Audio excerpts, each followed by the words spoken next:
Hello friends, எல்லோரும் எப்படி இருக்கீங்க? இன்றைக்கி நம்ம வீடியோவில் 4 விதமான ரெசிபீஸ் பார்க்க போகிறோம். அதாவது 2 விதமான பிரேக்ஃபாஸ்ட் ரெசிபியும் அதுக்கு சைடிஷாக தொட்டுக்கிறதுக்கு 2 விதமான சைடிஷ் ரெசிபியும் பார்த்தீங்கன்னா நம்ம செய்ய போகிறோம். ஒரு பாத்திரம் எடுத்துக்கிட்டு அந்த பாத்திரத்தில் 1 கப் அளவுக்கு பச்சரிசி மாவு சேர்த்துக்கிறேன். நீங்கள் வீட்டில் அரைச்ச மாவு அப்படி இல்லைனா கடை மாவு கூட யூஸ் பண்ணிக்கலாம். நான் எடுத்துருக்கிற கப்போட சைஸ் பார்த்தீங்கன்னா 250 மில்லி. இந்த கப்பில் 1 கப் அளவுக்கு அரிசி மாவு சேர்த்துக்கிறேன். கூடவே 3 டீஸ்பூன் அளவுக்கு ரவை சேர்த்துக்கிறேன். வறுத்த ரவை, வறுக்காத ரவை எது வேணாலும் எடுத்துக்கோங்க. தண்ணி பார்த்தீங்கன்னா அரிசி மாவு எடுத்த அதே கப்பில் 2.5 கப் அளவுக்கு நான் சேர்த்துக்க போகிறேன். முதல்ல 1 கப் அளவுக்கு தண்ணியை சேர்த்துட்டு மாவு கொஞ்சம் கூட உருண்டைகளே இல்லாத மாதிரி நல்லா நைஸாக கரைச்சி எடுத்துக்கணும். இது போல் மாவை நல்லா நைஸாக கரைச்சதுக்கு அப்புறமா மீதி 1.5 கப்பு தண்ணியை சேர்த்துட்டு நல்லா கலந்து கொடுத்துக்கலாம். 1 கப் அரிசி மாவுக்கு 2.5 கப் அளவுக்கு தண்ணி சேர்த்தோம்னா கரெக்டாக இருக்கும். பாருங்கள், இது போல் கரெக்டான கன்சிஸ்டன்சியில் மாவு கரைச்சி வச்சுக்கோங்க. இப்போது தேவையான அளவுக்கு உப்பு சேர்த்துக்கிறேன். 1 டீஸ்பூன் சீரகம் சேர்த்துக்கிறேன். சீரகத்தோடைய ஃப்ளேவர் கொஞ்சம் அதிகமாக இருந்தால் சாப்பிட நல்லாயிருக்கும் தோசை, அதனால் 1 டீஸ்பூன் சேர்த்துருக்கேன். காரத்துக்கு 3 பச்சை மிளகாவை நல்லா பொடியாக கட் பண்ணி எடுத்து வச்சுருக்கேன். ஒரு மீடியம் சைஸ் வெங்காயம் எடுத்து நல்லா பொடியாக கட் பண்ணி வச்சுருக்கேன். கேரட்டை துருவிட்டு ஒரு 1/2 கைப்பிடி அளவுக்கு எடுத்து வச்சுருக்கேன். இப்போ இது எல்லாத்தையும் சேர்த்துக்கிறேன். பொடியாக நறுக்கிய கொத்தமல்லி கொஞ்சம் அதிகமாகவே எடுத்திருக்கேன். ஃப்ளேவர் பார்த்தீங்கன்னா ரொம்ப நல்லாயிருக்கும். கொத்தமல்லி நிறையா சேர்த்து செய்யும் பொழுது பொடியாக நறுக்கிய கருவேப்பிலை, ஒரு சின்ன துண்டு இஞ்சி எடுத்து பொடியாக கட் பண்ணி வச்சுருக்கேன். இது எல்லாத்தையும் இப்போ இது கூட சேர்த்துட்டு நல்லா கரண்டி வச்சு கலந்து கொடுத்துக்கலாம். வெங்காயம், பச்சை மிளகாய், கொத்தமல்லி, கேரட் இதெல்லாம் அதிகமாக போட்டு செய்யும் போது எந்த ஒரு சைடிஷுமே நமக்கு தேவையில்லை. வெறுமனே இந்த தோசையை மட்டும் செஞ்சு கொடுத்தாலே சாப்பிட அவ்வளோ சூப்பராக இருக்கும். எல்லாத்தையும் சேர்த்து நல்லா கலந்து கொடுத்தாச்சு. ரவை சேர்த்துருக்கிறதுனால ஒரு 10 நிமிஷத்துக்கு நம்ம ஊற வச்சுக்கலாம். பாருங்கள் ஃப்ரெண்ட்ஸ், ரவையை சேர்த்துட்டு 10 நிமிஷத்துக்கு மாவை நல்லா ஊற வச்சுக்கிட்டேன். ரொம்ப நேரம்லாம் நம்ம மாவு ஊற வைக்க வேண்டியதில்லை. 10 நிமிஷம் ஊறினா போதும். இப்போ தோசை செய்ய ஆரம்பிச்சிடலாம். ஸ்டவ் பற்ற வச்சுக்கிட்டு ஸ்டவ் மேலே ஒரு தோசைக்கல் வச்சுட்டு கல் நல்லா சூடேறினதும் தோசை ஊற்ற போகிறேன். முதல்ல நம்ம ரவை அரிசி மாவெல்லாம் பார்த்தீங்கன்னா பாத்திரத்தில் அப்படியே கொஞ்ச நேரம் விட்டுட்டோம்னாலே கீழே தங்கிடும். அதுக்கு ஃபஸ்ட்டு கரண்டி வச்சு கலந்து கொடுத்துட்டு தான் நம்ம தோசையை ஊற்றணும். ஒவ்வொரு முறை தோசை ஊற்றும் பொழுதும் நீங்கள் இந்த மாதிரி கரண்டி வச்சு நல்லா கலந்து கொடுத்துட்டு அதுக்கப்புறமா ஊற்றுங்க. முதல்ல தோசைக்கல் ஓரங்கள்லேருந்து நம்ம மாவு ஊற்ற ஸ்டார்ட் பண்ணணும். கொஞ்சம் இந்த மாதிரி ஹோல்ஸ் இருக்கிற மாதிரி தான் பார்த்தீங்கன்னா மாவு ஊற்றணும். இது போல் நல்லா தண்ணியாக மாவு கரைச்சாதான் தோசை சாப்பிட நல்லா டேஸ்டியாக இருக்கும். நல்லா கிறிஸ்பியாகவும் வரும். நல்லா கெட்டியாக மாவை கரைச்சிட்டு தோசை ஊற்றும் போது கண்டிப்பாக வளவலன்னு கொஞ்சம் குழஞ்ச மாதிரி இருக்கும். தோசை கிறிஸ்பியாக இருக்காது. இந்த ஒரு டிப்ஸை மட்டும் நீங்கள் கரெக்டாக ஃபாலோ பண்ணிக்கோங்க. பார்த்து தண்ணி சேர்த்து மாவு கரைச்சிக்கணும். இப்போ இதுக்கு மேலே தேவையான அளவுக்கு எண்ணெய் அப்படி இல்லைன்னா நெய் சேர்த்துக்கலாம். நான் இப்போ எண்ணெய் சேர்த்துக்கிறேன். இந்த தோசையை பொறுத்த வரைக்கும் நம்ம திருப்பி போடாமல் அப்படியே செய்ய போகிறோம். அதனால் நல்லா கொஞ்சம் வேக விட்டு கலர் கொஞ்சம் நல்லா மாறி வர வரைக்கும் நம்ம குக் பண்ணி எடுக்கலாம். நார்மலாக செய்கிற தோசையை விட இந்த தோசை செய்கிறதுக்கு கொஞ்சம் டைம் அதிகமாகும். பாருங்கள் ஃப்ரெண்ட்ஸ், தோசை நல்லா வெந்து வந்துருச்சு. கலர் பார்த்தீங்கன்னா ஓரளவுக்கு நல்லா மாறி இருக்கு. மேலே முக்கியமாக நல்லா வெந்து வந்துருச்சு. இப்போ நான் எடுத்துக்கிறேன். நல்லா வேக வச்சு எடுக்கணும். அப்போ தான் மேல் பக்கம் நல்லா வெந்திருக்கும். சாப்பிட தோசை நல்லாயிருக்கும். திரும்பவும் தோசை ஊற்றும்போது நான் சொன்ன மாதிரி மாவை நல்லா இந்த மாதிரி கரண்டி வச்சு கலந்து கொடுத்துட்டு அதுக்கப்புறமா ஊற்றிக்கலாம். நிறைய பேருக்கு வர டவுட் பார்த்தீங்கன்னா, நான் தோசை செய்யும்போது எல்லாம் அப்படியே ஒன்றா ஒட்டிக்குது, ரொம்ப குழஞ்சி வந்துடுது, தோசை மாதிரி வரல எடுக்கும்போது அப்படின்னு சொல்லிட்டு நிறைய பேர் வீடியோஸில் கேட்பீங்க. நிறைய பேர் ட்ரை பண்ணிவிட்டு வரலன்னு சொல்லியிருக்கீங்க. இதுக்கு முன்னாடி நம்ம வீடியோ போட்டிருந்த ரவா தோசை ரெசிப்பியில் அதுக்கு ரொம்பவே முக்கியமான ஒரு டிப்ஸ் பார்த்தீங்கன்னா, நம்ம மாவை கலந்து கொடுக்குற பதம் தான். ரொம்ப தண்ணியாக இருந்தாலும் தோசை வராது. அதே மாதிரி ரொம்ப கெட்டியாக இருந்தாலும் வராது. நான் சொன்ன அளவில் நீங்கள் செஞ்சிங்கன்னா கண்டிப்பாக உங்களுக்கு தோசை ரொம்பவே நல்லா சூப்பராக வரும். அளவு மாறாமல் நீங்கள் செஞ்சுக்கோங்க. மேலே நல்லா மாவு வெந்து வந்ததுன்னா இந்த மாதிரி மடித்து போடும்பொழுது நல்லா ஒட்டாமல் வரும். பாருங்கள், சரியாக வேகாமல் எடுக்கும்பொழுது தோசை இந்த மாதிரி மடித்து போட்டிங்கன்னா பிரிக்கும்பொழுது ஒட்டிக்கும், வராமல் போயிடும். நல்லா குக் பண்ணி எடுங்க. இந்த மாதிரி நல்லா கலர் மாறி வர வரைக்கும் நல்லா கிறிஸ்பியாக வர வரைக்கும் குக் பண்ணி எடுத்துக்கோங்க. நல்லா டேஸ்டியாக அரிசி மாவு தோசைக்கு தேங்காய் சட்னி பார்த்தீங்கன்னா கொஞ்சம் ஸ்பைஸியாக செஞ்சு எடுத்து வச்சுருக்கேன். உங்களுக்கு எந்த சட்னி பிடிக்குமோ அந்த சட்னி நீங்கள் இந்த தோசைக்கு செஞ்சுக்கலாம். வெறுமனே இந்த தோசையை சாப்பிடும்போது அவ்வளோ டேஸ்ட்டு சூப்பராக இருக்கும். கண்டிப்பாக நீங்கள் உங்களோட வீட்டில் அரிசி மாவு இருந்ததுன்னா உடனே நீங்கள் ட்ரை பண்ணி பாருங்கள். ரவை கூட சேர்க்கும் போது இன்னும் நல்லா கொஞ்சம் கிறிஸ்பியாக இருக்கும். அதனால் நான் ஒரு 3 டீஸ்பூன் ரவை சேர்த்துருக்கேன். ரவை வேணான்னா கூட நீங்கள் ஸ்கிப் பண்ணிவிட்டு வெறும் அரிசி மாவு மட்டும் வச்சு இந்த தோசையை நீங்கள் ட்ரை பண்ணி பார்க்கலாம். ரொம்ப சூப்பராக இருக்கும். ஒரு மிக்ஸி ஜார் எடுத்துக்கிட்டு 1/2 கப் அளவுக்கு அவல் சேர்த்துக்கிறேன். நான் பார்த்தீங்கன்னா பேப்பர் அவல் தான் எடுத்திருக்கேன். நீங்கள் எந்த அவல் வேணால் யூஸ் பண்ணிக்கலாம். நான் எடுத்துருக்கிற கப்போட சைஸ் பார்த்தீங்கன்னா 250 மில்லி. இந்த கப்பில் 1/2 கப் அளவுக்கு அவலை சேர்த்துட்டு நல்லா நைஸாக அரைச்சி எடுத்துக்கலாம். நல்லா இந்த மாதிரி நைஸாக பவுடராக அவல் அரைச்சதுக்கப்புறமா இதை ஒரு பாத்திரத்தில் மாற்றிக்கிறேன். இப்போ இதே மிக்ஸி ஜாரில் 1 கப் அளவுக்கு ரவை வந்து சேர்த்துக்கிறேன். நம்ம கேசரியெல்லாம் செய்வோம் பார்த்தீங்களா, அந்த ரவை தான் நான் எடுத்திருக்கேன். நல்லா பொடியாக இருக்கிற ரவை. இந்த ரவையை மிக்ஸி ஜாரில் சேர்த்துட்டு பல்ஸ் மோடில் ஒரு 30 செகண்ட் வந்து பார்த்தீங்கன்னா விட்டு விட்டு நம்ம அரைச்சி எடுத்துக்கலாம். ரவை வந்து பார்த்தீங்கன்னா நான் பல்ஸ் மோடில் அரைச்சி எடுத்துக்கிட்டேன். ரொம்ப ரவையாகவும் இருக்கக்கூடாது, அதே மாதிரி பவுடராகவும் இருக்கக்கூடாது. இந்த மாதிரி கொஞ்சம் லைட்டாக அரைச்சி எடுத்துக்கிட்டிங்கன்னா கரெக்டாக இருக்கும். இப்போ இந்த ரவையும் இந்த பாத்திரத்தில் சேர்த்துடுறேன். இது கூடவே 3/4 கப் அளவுக்கு தயிர் வந்து சேர்த்துக்கிறேன். நல்லா ஃப்ரெஷ்ஷான தயிராக எடுத்துக்கோங்க. கொஞ்சம் கூட புளிக்காத மாதிரி நல்லா ஃப்ரெஷ்ஷான தயிராக பார்த்து சேர்த்துக்கோங்க. கூடவே தண்ணி கொஞ்சம் கொஞ்சமாக சேர்த்து கொஞ்சம் கூட உருண்டைகளே இல்லாமல் நல்லா நைஸாக கரைச்சி எடுத்துக்கலாம். தண்ணி சேர்த்து கொஞ்சம் கூட உருண்டைகளே இல்லாமல் நல்லா நைஸாக நான் வந்து பார்த்தீங்கன்னா ரவையை வந்து பார்த்தீங்கன்னா கரைச்சி எடுத்துக்கிட்டேன்.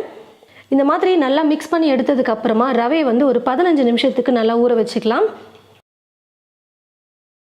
15 நிமிஷத்துக்கு வந்து பார்த்தீங்கன்னா ரவையை நல்லா ஊற வச்சு எடுத்துக்கிட்டேன்.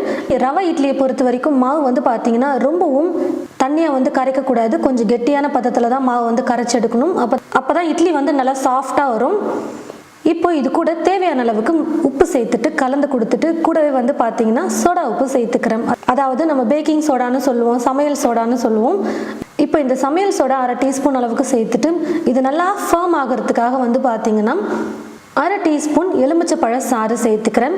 இந்த லெமன் ஜூஸ் 1/2 டீஸ்பூன் சேர்த்தா போதும். ரொம்ப அதிகமாக சேர்த்துட்டோம்னாலும் புளிப்பாக இருக்கும் இட்லி. அதனால் இந்த சோடா உப்பு நல்லா இந்த மாதிரி ஃபர்ம் ஆகிறதுக்காக நான் 1/2 டீஸ்பூன் லெமன் ஜூஸ் சேர்த்துட்டு இப்போ கலந்து கொடுத்துக்கிறேன். பாருங்கள் ஃப்ரெண்ட்ஸ், எல்லாத்தையும் சேர்த்து நல்லா மிக்ஸ் பண்ணியாச்சு. இப்போ இட்லி பாத்திரத்தில் இட்லி ஊற்றி வச்சிடலாம். இட்லி பாத்திரத்தில் தண்ணி ஊற்றி வச்சுட்டு தண்ணி வந்து பார்த்திங்கன்னா நல்லா கொதிக்க ஆரம்பித்ததுக்கு அப்புறம் தான் மாவு ஊற்றி வைக்கணும். இப்போ தண்ணி நல்லா கொதிக்குது. இந்த நேரத்தில் இட்லி தட்டில் வந்து பார்த்திங்கன்னா நான் எண்ணெயை தடவிட்டு மாவு வந்து ஊற்றிக்க போகிறேன்.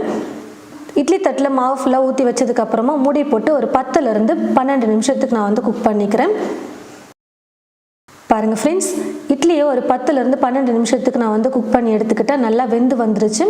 கையில் லைட்டாக தண்ணியை தொட்டுட்டு நீங்கள் இந்த இட்லியை தொடும்பொழுது ஒட்டாமல் வந்துச்சுன்னா இட்லி நல்லா வெந்திருக்குன்னு அர்த்தம்.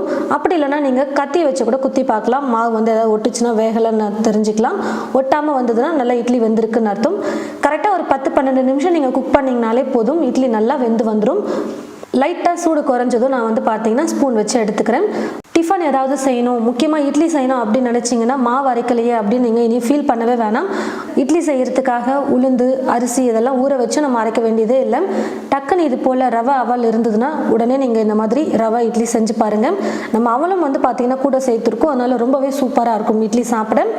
நல்லா பூ போல் சூப்பராக வந்திருக்கு பாருங்கள். ரொம்ப ஈஸியான ஒரு ரெசிபி தான். இது போல் நீங்கள் இட்லி செஞ்சு பாருங்கள். நல்லா சாஃப்டாக பூ போல் இந்த மாதிரி ரவை இட்லி வந்து உங்களுக்கு கிடைக்கும். ஒரு மிக்ஸி ஜார் எடுத்துக்கிட்டு ஒரு சின்ன துண்டு பட்டையை எடுத்து இந்த மாதிரி சின்ன சின்னதாக உடச்சி எடுத்து வச்சுருக்கேன். அதை சேர்த்துக்கிறேன். 3 கிராம்பு, 3 ஏலக்காய் சேர்த்துக்கிறேன். தேங்காவை வந்து பார்த்திங்கன்னா துருவி எடுத்து வச்சுருக்கேன். இந்த தேங்காய் துருவல் வந்து இது போல் 2 கைப்பிடி அளவுக்கு எடுத்து சேர்த்துக்கிறேன். முந்திரி வந்து பார்த்திங்கன்னா முழுசாக இருக்கிற மாதிரி 5 முந்திரி வந்து எடுத்து வச்சுருக்கேன். இப்போ இதை சேர்த்துக்கிறேன். ஒரு பிரியாணி இலையை எடுத்து வச்சுருக்கேன். இந்த மாதிரி சின்னதாக இருக்கிற மாதிரி ஒரு பிரியாணி இலையை எடுத்துகிட்டு கொஞ்சம் இந்த மாதிரி சின்ன சின்னதாக பிச்சு சேர்த்துக்கலாம். 1/2 டீஸ்பூன் கசகசா சேர்த்துக்கிறேன். கசகசா சேர்க்கும் போது டேஸ்ட்டும் நல்லாயிருக்கும், சால்னாவுடைய மனமும் நல்லா சூப்பராக இருக்கும். கடைசியாக இது கூட புதினா இலைகள் கொஞ்சம் சேர்த்துக்கிறேன். 15லேருந்து 20 இலை இருந்தால் போதும். அந்தளவுக்கு கொஞ்சமாக புதினா சேர்த்துக்கிட்டால் போதும். கடைசியாக 3/4 டீஸ்பூன் அளவுக்கு சோம்பு சேர்த்துட்டு இது எல்லாத்தையும் சேர்த்து நல்லா நைஸாக அரைச்சி எடுத்துக்கலாம். கசகசாலாம் சேர்த்துருக்கிறதுனால நல்லா நைஸாக வந்து அரைச்சி எடுத்துக்கோங்க. தண்ணி கொஞ்சம் கொஞ்சமாக சேர்த்து இந்த அளவுக்கு நல்லா நைஸாக வந்து பார்த்திங்கன்னா நான் வந்து அரைச்சி எடுத்துக்கிட்டேன். சேர்த்துருந்த தேங்காய், முந்திரி, கசகசா எல்லாமே வந்து பார்த்திங்கன்னா நல்லா அரைப்பட்டு வரணும். இந்த மாதிரி நல்லா நைஸாக அரைச்சதுக்கப்புறம் நம்ம சால்னா செய்ய ஸ்டார்ட் பண்ணிடலாம். மசால் முதல்ல இந்த மாதிரி அரைச்சி ரெடி பண்ணிட்டோம்னா ரொம்ப ஈஸியாக இருக்கும். ஸ்டவ்வை பற்ற வச்சுக்கிட்டு ஸ்டவ் மேலே ஒரு பாத்திரம் வச்சுட்டு பாத்திரம் நல்லா சூடு இருந்ததும் தேவையான அளவுக்கு எண்ணெய் சேர்த்துக்கிறேன். எண்ணெய் நல்லா காஞ்சதும் 1/4 டீஸ்பூன் அளவுக்கு சோம்பு, ஒரு துண்டு பட்டை, 3 கிராம்பு, 2 ஏலக்காய் சேர்த்துட்டு கூடவே 2 பெரிய வெங்காயத்தை வந்து பார்த்தீங்கன்னா கட் பண்ணி எடுத்து வச்சுருக்கேன். அதை சேர்த்துடுறேன். நல்லா மெல்லிசாக நீளமாக இந்த மாதிரி வெங்காயத்தை கட் பண்ணி சேர்த்துக்கணும். 2 பச்சை மிளகாவை இந்த மாதிரி நீளமாக கட் பண்ணி எடுத்து வச்சுருக்கேன். கூடவே கருவேப்பிலையை கொஞ்சம் எடுத்து வச்சுருக்கேன், அதை சேர்த்துக்கிறேன். வெங்காயம் வந்து பார்த்திங்கன்னா நல்லா இந்த மாதிரி கொஞ்சம் லைட்டாக பொன்னிறமாக வர வரைக்கும் வதக்குனதுக்கப்புறம் 1.5 டீஸ்பூன் அளவுக்கு இஞ்சி பூண்டு விழுது சேர்த்துக்கிறேன். 3 மீடியம் சைஸ் தக்காளி பழம் எடுத்து நல்லா மெல்லிசாக நீளமாக கட் பண்ணி வச்சுருக்கேன். நல்லா பெரிய பழமாக இருந்தால் 2 எடுத்துக்கோங்க. கொஞ்சம் சின்னதாக இருக்கிறதுனால 3 தக்காளி பழம் எடுத்துருக்கேன். இதை சேர்த்துடுறேன்.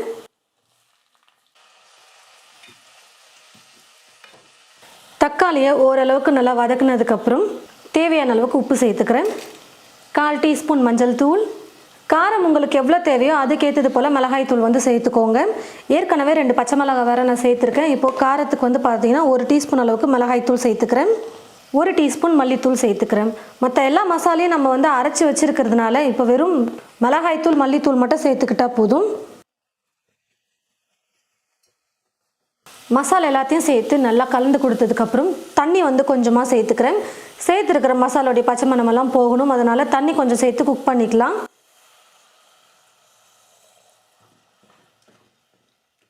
ஒரு 5லேருந்து 6 நிமிஷத்துக்கு குக் பண்ணிக்கலாம். பாருங்கள் ஃப்ரெண்ட்ஸ், ஒரு 5-6 நிமிஷத்துக்கு நல்லா குக் பண்ணி எடுத்துக்கிட்டேன். சேர்த்துருந்த தண்ணியும் பார்த்திங்கன்னா கொஞ்சம் ட்ரையாக இருக்கும்.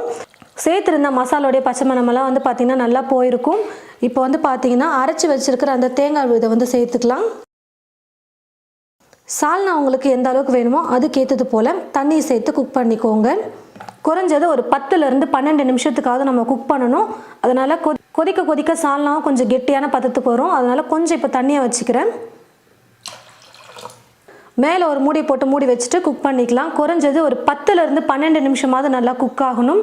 அப்போ தான் சால்னா வந்து பார்த்திங்கன்னா ரொம்ப சூப்பராக இருக்கும், குக் ஆகிட்டு வரும். பாருங்கள் ஃப்ரெண்ட்ஸ், ஒரு 10-12 நிமிஷத்துக்கு நல்லா நான் வந்து குக் பண்ணி எடுத்துக்கிட்டேன். சால்னா வந்து பார்த்திங்கன்னா நல்லா கொதிச்சு பச்சை மணமெல்லாம் போயிட்டு நல்லா குக் ஆகிட்டு வந்துருச்சு. கடைசி இப்போ இது கூட கொஞ்சம் பொடியாக நறுக்கிய கொத்தமல்லியை கொஞ்சம் சேர்த்துக்கிறேன். நல்லா மணமாக சூப்பராக இருக்கும். இது வந்து ஆப்ஷனல் தான், வேணான்னா நீங்கள் ஸ்கிப் பண்ணிக்கலாம். கொத்தமல்லியை சேர்த்து கலந்து கொடுத்துட்டு ஸ்டவ் ஆஃப் பண்ணிக்கிறேன். ஸ்டவ்வை பற்ற வச்சுக்கிட்டு ஸ்டவ் மேலே ஒரு பேன் வச்சுட்டு பேன் நல்லா சூடேறினதும் 1 டீஸ்பூன் அளவுக்கு எண்ணெயை சேர்த்துட்டு எண்ணெய் நல்லா காஞ்சதும் 1/4 டீஸ்பூன் சீரகம், 1 டீஸ்பூன் உளுந்து சேர்த்துட்டு லைட்டாக வறுத்ததுக்கப்புறமா 3 வரமிளகாய் சேர்த்துக்கிறேன். உங்களுக்கு காரம் எந்த அளவுக்கு வேணுமோ அதுக்கேற்றது போல் மிளகாய் வந்து சேர்த்துக்கோங்க. ஓரளவுக்கு உளுந்து மிளகாய் வறுப்பட்டு வந்ததுக்கப்புறம் 1 வெங்காயம் எடுத்து இந்த மாதிரி கட் பண்ணி வச்சுருக்கேன். இந்த வெங்காயத்தை சேர்த்துட்டு 1 பட்டாணி அளவுக்கு புளியை வந்து எடுத்து வச்சுருக்கேன். இந்த புளியை சின்ன சின்னதாக இது போல் பிச்சு சேர்த்துட்டு 2 பல் பூண்டு சேர்த்துட்டு வெங்காயத்தை நல்லா வதக்கிக்கலாம். பாருங்கள் ஃப்ரெண்ட்ஸ், வெங்காயம் ஓரளவுக்கு நல்லா வதங்கி வந்துருச்சு. வெங்காயத்தை கொஞ்சம் நல்லா வதக்கிட்டு அரைக்கும்போது அந்த பச்சை மணம் இல்லாமல் இருக்கும், சட்னி சாப்பிட நல்லாயிருக்கும்.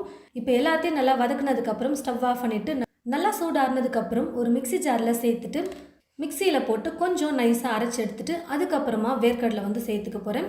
அதாவது இந்த அளவுக்கு கொஞ்சம் அரைச்சதுக்கப்புறமா வேர்க்கடலையே சேர்த்துக்கிறேன். 100 கிராம் அளவுக்கு வறுத்த வேர்க்கடலை எடுத்திருக்கேன். நல்லா வறுத்துட்டு தோல் எடுத்துகிட்டு நான் எடுத்து வச்சுருக்கேன். தேவையான அளவுக்கு கல் உப்பு சேர்த்துட்டு கொஞ்சம் கொஞ்சமாக தண்ணியை சேர்த்து சட்னி வந்து பார்த்திங்கன்னா இது போல் அரைச்சி எடுத்துக்கிட்டேன். ரொம்பவும் நைஸாக அரைக்காமல் கையில் தொடும்போது கொஞ்சம் லைட்டாக நரன்னு இருக்கிற மாதிரி பார்த்து அரைச்சிக்கோங்க. ரொம்ப நைஸாக அரைச்சிட்டாலும் சட்னி வந்து நல்லா இருக்காது சாப்பிட. இப்போ இந்த சட்னியை ஒரு கப்பில் மாற்றிட்டு தாளித்து சேர்த்துக்க போகிறேன். ஏற்கனவே வதக்கின அதே பேனில் வந்து பார்த்திங்கன்னா கொஞ்சமாக எண்ணெயை சேர்த்துட்டு எண்ணெய் நல்லா காஞ்சதும் கடுகு கொஞ்சம் சேர்த்துட்டு கடுகு நல்லா பொரிஞ்சு வந்ததுக்கப்புறம் 1/4 டீஸ்பூன் உளுந்து சேர்த்துட்டு நல்லா பொன்னிறமாக வந்ததும் ஸ்டவ் ஆஃப் பண்ணிவிட்டு கடைசியாக கருவேப்பிலையை சேர்த்து இந்த தாளிப்பை சட்னியில் சேர்த்துட்டு கலந்து கொடுத்துக்கலாம். சட்னி உங்களுக்கு எந்த அளவுக்கு தண்ணியாக வேணுமோ அதுக்கேற்றது போல் தண்ணி சேர்த்து நீங்கள் மிக்ஸ் பண்ணிக்கோங்க. நான் வந்து பார்த்திங்கன்னா கொஞ்சம் கெட்டியாக வந்து பண்ணியிருக்கேன். சாதத்தோடு பிசைஞ்சு சாப்பிடவும் ரொம்ப சூப்பராக இருக்கும் இந்த சட்னி. அது மட்டும் இல்லாமல் இட்லி, தோசை, சப்பாத்தி எல்லாத்துக்குமே வந்து பார்த்திங்கன்னா தொட்டு சாப்பிட அவ்வளோ நல்லாயிருக்கும். ரொம்ப ஈஸியான ஒரு ரெசிபி. தேங்காவே சேர்க்காமல் நம்ம வெறும் வேர்க்கடலை வெங்காயத்தை வச்சு செஞ்சுருக்கோம். கண்டிப்பாக இது போல் நீங்கள் உங்களுடைய வீட்டில் ட்ரை பண்ணி பார்த்துட்டு எப்படி இருக்குன்னு சொல்லிட்டு மறக்காமல் கமெண்ட் பாக்ஸில் வந்து கமெண்ட் பண்ணுங்கள். இந்த வீடியோவை மற்றவங்களுக்கும் ஷேர் பண்ணுங்கள். இது போல் நிறைய ரெசிபிஸ் பார்க்க தமிழ் ஃபுட் மசாலா சேனலை மறக்காமல் சப்ஸ்கிரைப் பண்ணிக்கோங்க. தேங்க்யூ.